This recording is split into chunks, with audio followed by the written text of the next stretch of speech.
साथ संगत जी, प्यार से कहना धन निरंकार जी। आशा करता हूँ सतगुरु माता जी की कृपा से आप सभी अच्छे होंगे, स्वस्थ होंगे। साथ संगत जी, आप जी के चरणों में बहुत ही सुंदर प्रेरणादायक कहानी विचार, जिसका विषय है सत्संग सुनने से क्या लाभ मिलता है। तो आइए साथ संगत जी जानते हैं इस आध्यात्मिक कहानी के माध्यम से।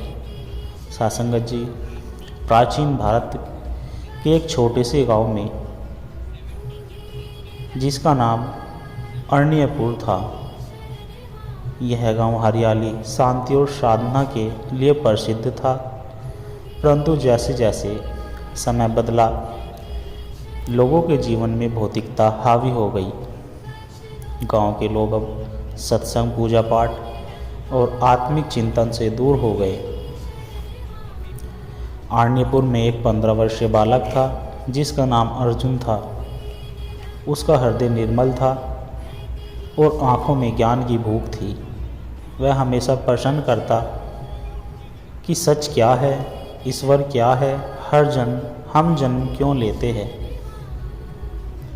उसके माता पिता तो दुनियावी कार्यों में व्यस्त रहते थे, इसलिए उसे उत्तर नहीं मिलते। एक दिन गांव में एक महात्मा श्री वेद प्रकाश जी सत्संग के लिए आए। अर्जुन को जब पता चला कि वे जीवन का रहस्य बताएंगे, तो उसका मन कौतूहल से भर गया।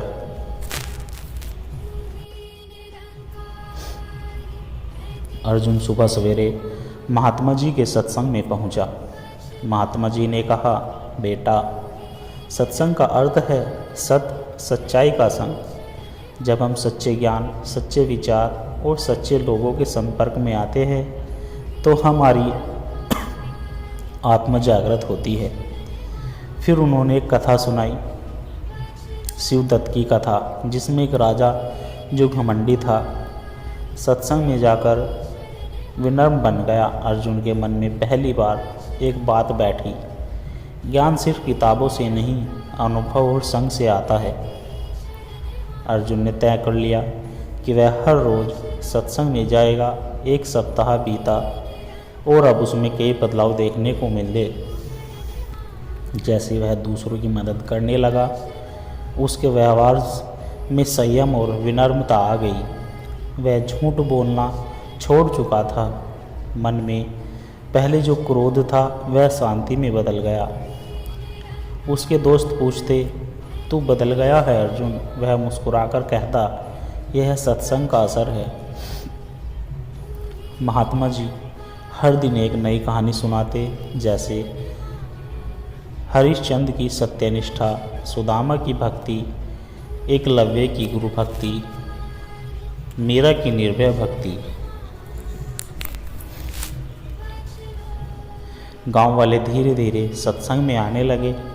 पहले जो झगड़े होते थे, वे खत्म होने लगे। घरों में अब भजन गूंजने लगे। लोगों के चेहरे शांत और मन प्रसन्न रहने लगे। एक दिन गांव में बड़ा संकट आया। भीषण सूखा पड़ गया, न पानी न अन्न। लोग घबरा गए। अर्जुन ने महात्मा जी से पूछा, अब क्या होगा।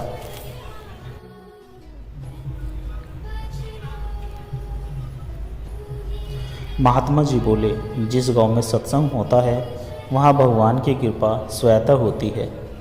सब गांव वाले एक साथ भजन करो, प्रार्थना करो। गांव वालों ने सामूहिक भजन किया और अगले ही दिन मूसलाधार वर्षा हुई। खेत हरे हो गए। गांव में फिर से जीवन लौट आया।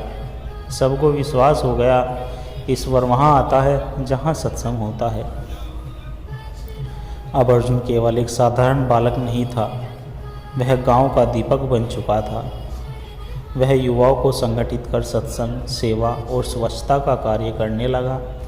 गांव में नशा, चोरी और कलह खत्म हो गई। महात्मा जी ने जाते समय कहा, जहाँ सत्संग है वहाँ दुख का नाश है, जहाँ सत्संग है वहाँ जीवन प्रकाश है। सत्संगत जी, सत्संग सुनने से हमारे मन में शांति मिलती है, बुराइयों से मुक्ति मिलती है, विचारों में पवित्रता आती है, ईश्वर की अनुभूति होती है, जीवन की दिशा बदल जाती है। सत्संगत जी, वैराग्य का बीज। यह कहानी है यह कहानी है विनीत नामक एक युवक की, जो एक बड़े शहर में रहता था। पढ़ा लिखा था, नौकरी भी अच्छी थी, लेकिन मन अशांत था। उसे अक्सर लगता, मैं दौड़ तो रहा हूँ पर मंजिल कहाँ है। उसके जीवन में धन था, सुविधा थी, पर संतोष नहीं था। एक दिन उसका जीवन एक मोड़ पर आ गया, जब वह एक सन्यासी के सत्संग में पहुंचा। विनीत के दिन ऑफिस और मोबाइल में गुजरते, अंदर में थका हुआ लेकिन बाहर से व्यस्त। एक दिन ऑफिस में एक सहयोगी बोला, तू हर समय चिड़चिड़ा क्यों रहता है?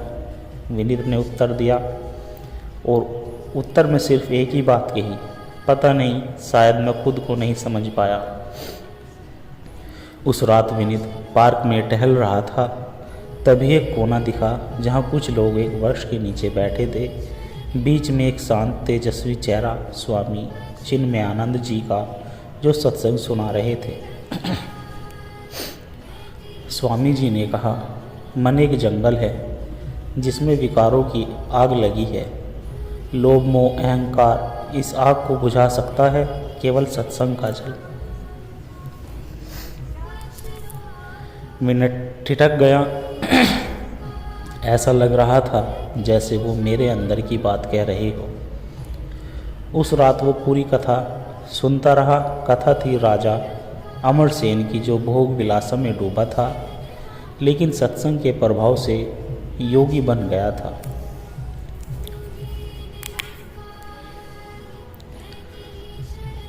विनीत अब रोज शाम को सत्संग में जाने लगा। धीरे धीरे उसका क्रोध शांत होने लगा, बेमतलब की चिंताएं कम होने लगी, मोबाइल की लत छूटने लगी, वह खुद को दूसरों को क्षमा करने लगा। एक दिन स्वामी जी बोले, सत्संग आत्मा का भोजन है।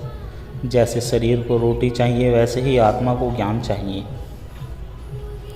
विनीत की माँ वर्षों से बीमार थी, लेकिन उनका मन ईश्वर में स्थिर था। जब विनीत ने उन्हें सत्संग की रिकॉर्डिंग सुनाई, वो रो पड़ी और बोली, बेटा यही तो असली दवा है। उनके स्वास्थ्य में आश्चर्यजनक सुधार होने लगा।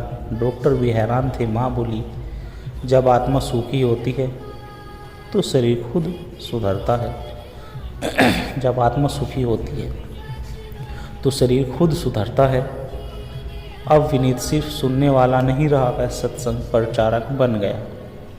हर रविवार को कॉलोनी में सत्संग आयोजन कराता और कहता, मैंने बहुत पैसा कमाया, पर जो शांति सत्संग ने दी वो कहीं नहीं मिली। अब वह वैराग्य का बीज नाम से एक समूह चलाने लगा, जहां युवा वर्ग महिलाएं साथ बैठकर आध्यात्मिक चर्चा करते।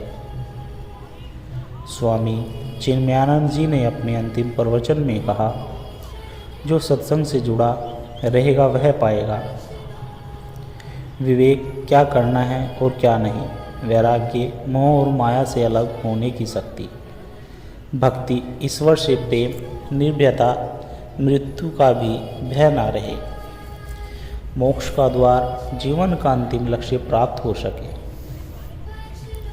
कई वर्षों बाद विनीत हिमालय यात्रा पर गया। एक चट्टान पर बैठकर ध्यान करते हुए उसे वह क्षण याद आया जब उसने पहली बार सत्संग सुना था। उसकी आंखें बंद थी, पर मन में प्रकाश था। वह मुस्कुराया और मन ही मन कहा, जिसने सत्संग को पकड़ लिया उसने संसार की सबसे मूल्यवान चीज़ पा ली।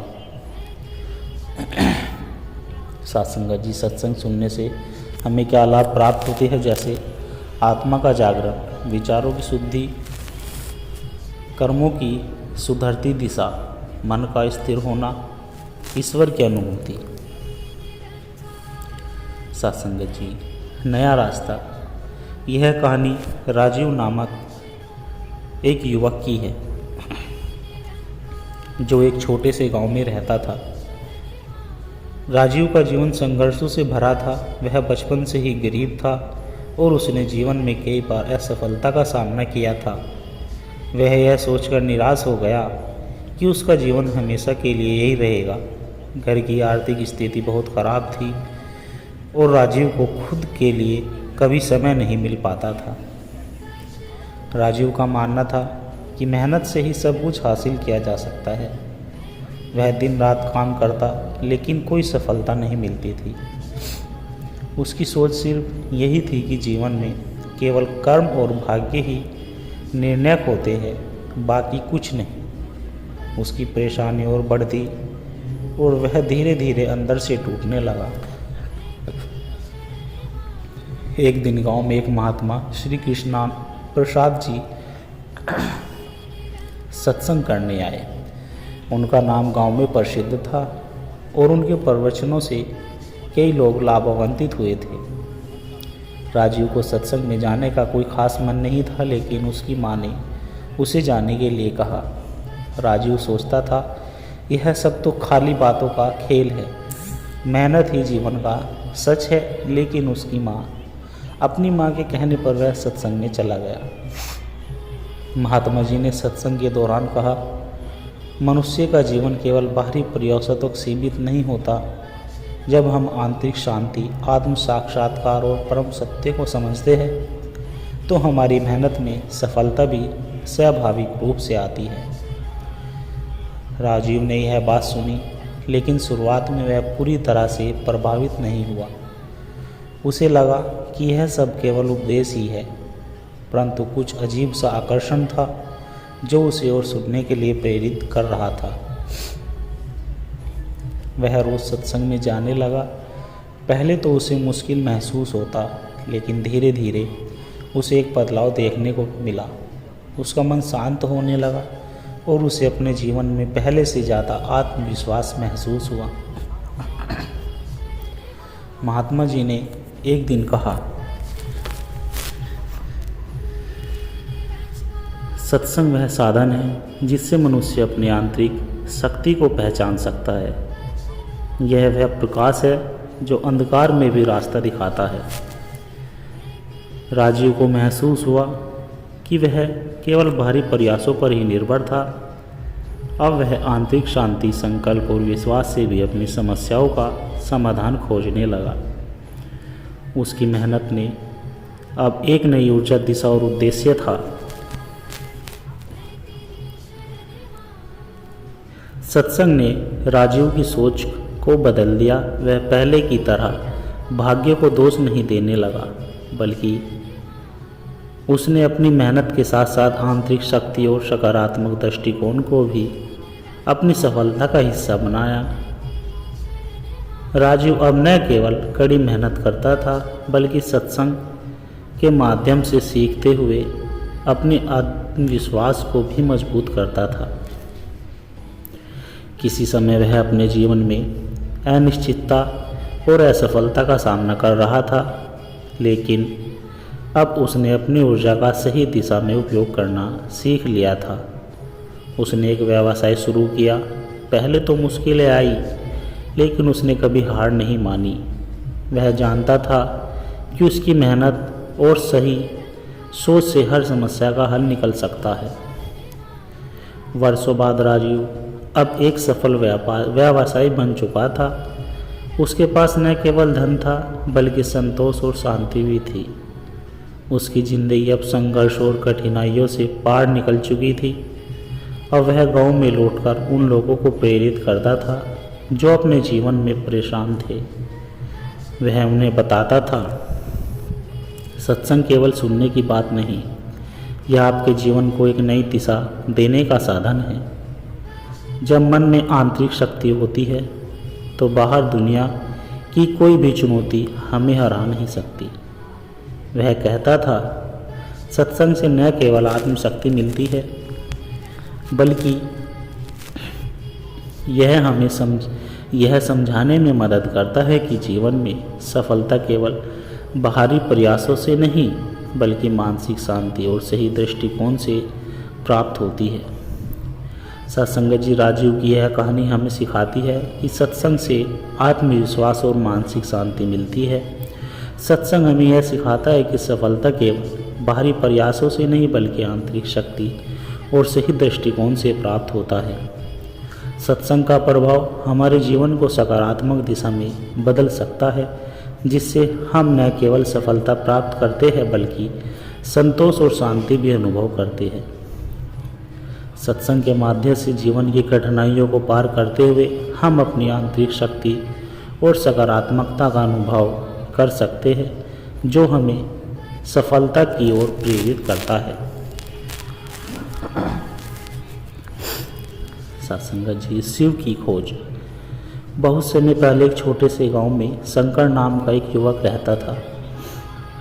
वह बचपन से ही बहुत समझदार और निपुण था, लेकिन उसका जीवन बहुत साधारण था। उसके परिवार की स्थिति बहुत खराब थी और वह खुद अपने जीवन के उद्देश्य को लेकर अक्सर उलझन में रहता था। शंकर का मन हर समय यह सोचता रहता था कि संसार में उसका उद्देश्य क्या है। क्या वह केवल जन्म लेता, जीता और फिर मर जाता है? क्या यही जीवन का सत्य है? शंकर ने बहुत सारी किताबें पढ़ी, विद्वानों से चर्चा की, लेकिन फिर भी उसे संतुष्टि नहीं मिली। एक दिन गांव में एक वृद्ध साधु बाबा आए। वह बाबा पूरे गांव में प्रसिद्ध थे और उनके बारे में कहा जाता था कि वे आध्यात्मिक ज्ञान में अत्यधिक गहरे थे।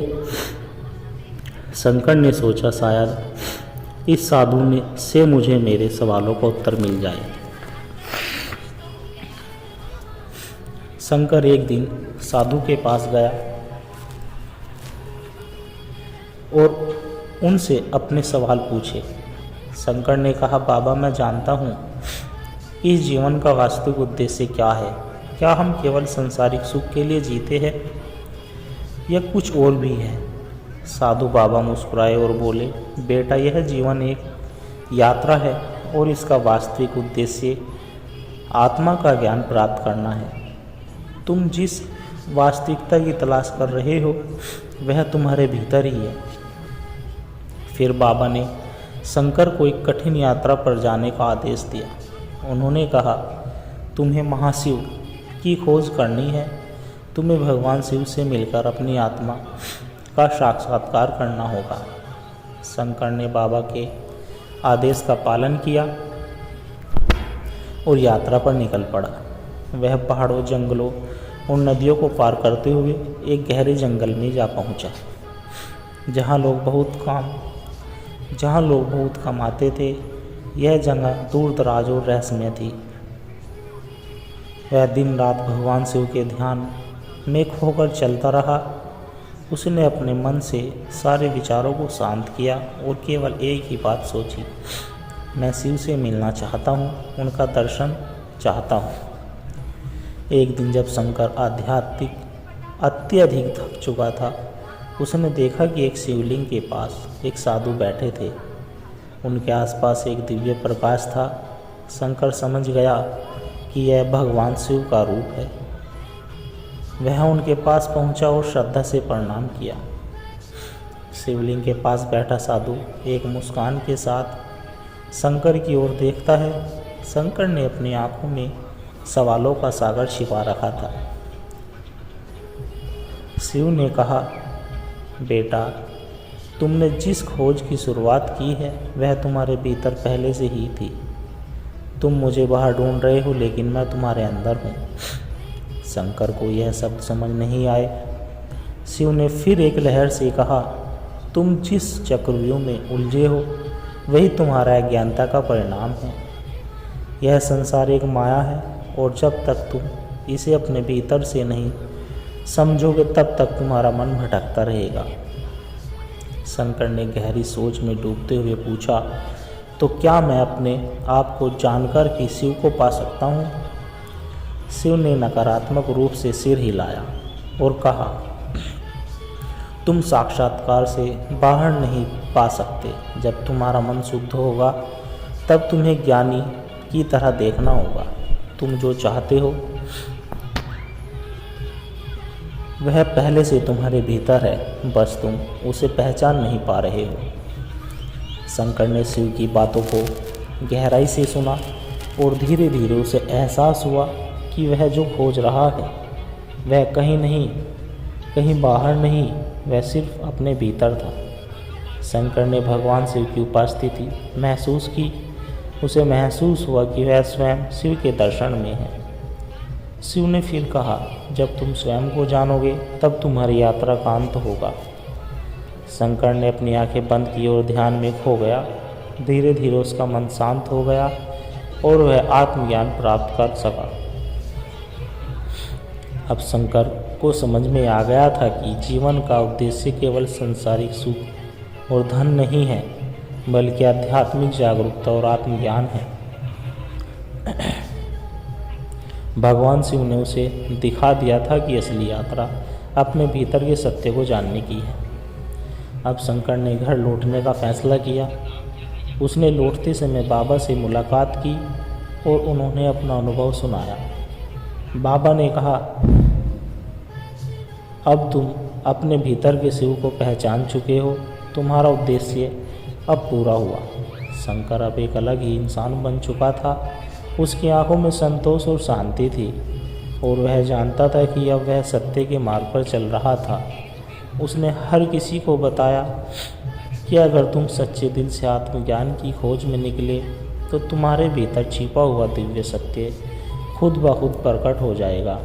सत्संगत जी यह कहानी हमें सिखाती है कि आत्मज्ञान, सत्य और ईश्वर की खोज हमें बाहर नहीं बल्कि अपने भीतर करनी चाहिए। जब हम खुद को समझने लगते हैं तो हमें हर चीज़ का वास्तविक अर्थ मिल जाता है। ईश्वर हमारे भीतर है और जब हम खुद को जानने की कोशिश करते हैं तब हमें सच्चा भगवान से मिलते हैं। सत्संगत जी दास के द्वारा कहे गए प्रेरणादायक कहानी विचार यदि आप जी को अच्छे लगे हो तो वीडियो को लाइक करें, शेयर करें और कमेंट करें और दास के चैनल सोना इंस्पायर विचार को सब्सक्राइब जरूर कर दें और दास को आशीर्वाद दे कि हर रोज़ आप जी के चरणों में ऐसे ही प्रेरणादायक कहानी विचार लेकर आता रहूं। सत्संगत जी प्यार से कहना, धन निरंकार जी।